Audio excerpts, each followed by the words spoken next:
Hi, Franklin families. We're going to continue with our chapter book. This one, remember, is The Miraculous Journey of Edward Tulane by Kate T. Camillo. We're on chapter 2. Here is chapter 2. And in this manner, Edward's days passed, one into the other. Nothing remarkable happened. Oh, there was the occasional small domestic drama. Once, while Abilene was at school, the neighbor's dog, a male brindled boxer inexplicably named Rosie, came into the house uninvited and unannounced and lifted his leg on the dining room table, spraying the white tablecloth with urine. He then trotted over and sniffed Edward, and before Edward even had time to consider the implications of being sniffed by a dog, he was in Rosie's mouth, and Rosie was shaking him back and forth vigorously, growling and drooling. Oh no. Fortunately, Abilene's mother walked past the dining room and witnessed Edward's suffering. "Drop it!" she shouted to Rosie. And Rosie, surprised into obedience, did what he was told. Edward's silk suit was stained with drool, and his head ached for several days afterward. But it was his ego that had suffered the most damage. Abilene's mother had referred to him as "it," and she was more outraged at the dog urine on her tablecloth than she was about the indignities that Edward had suffered at the jaws of Rosie. And then there was the time that a maid, new to the Tulane household and eager to impress her employers with her diligence, came upon Edward sitting on his chair in the dining room. "What's this bunny doing here?" she said out loud. Edward did not care at all for the word bunny. He found it derogatory in the extreme. Picture. That's quite the guilty look on Rosie's face. And you can even see, look, there's that poor tablecloth. Poor Edward. The maid bent over him and looked into his eyes. She said. She stood back up. She put her hands on her hips.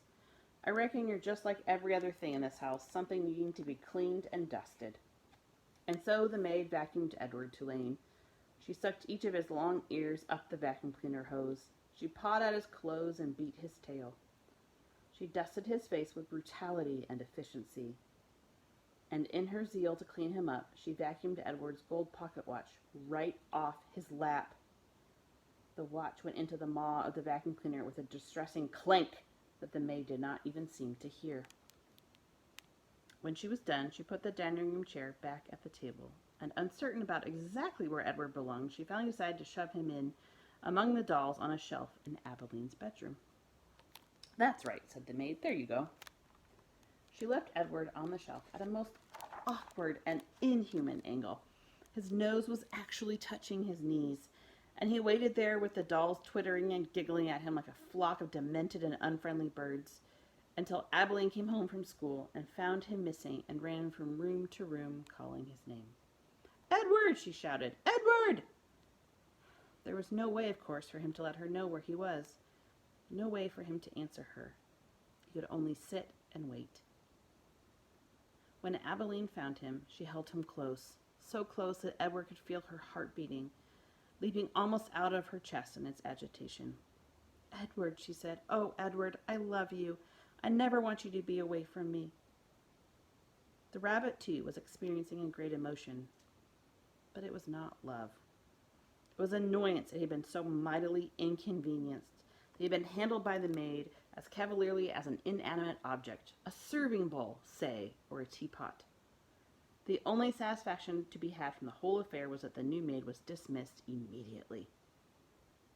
Edward's pocket watch was located later, deep within the bowels of the vacuum cleaner, dented but still in working condition.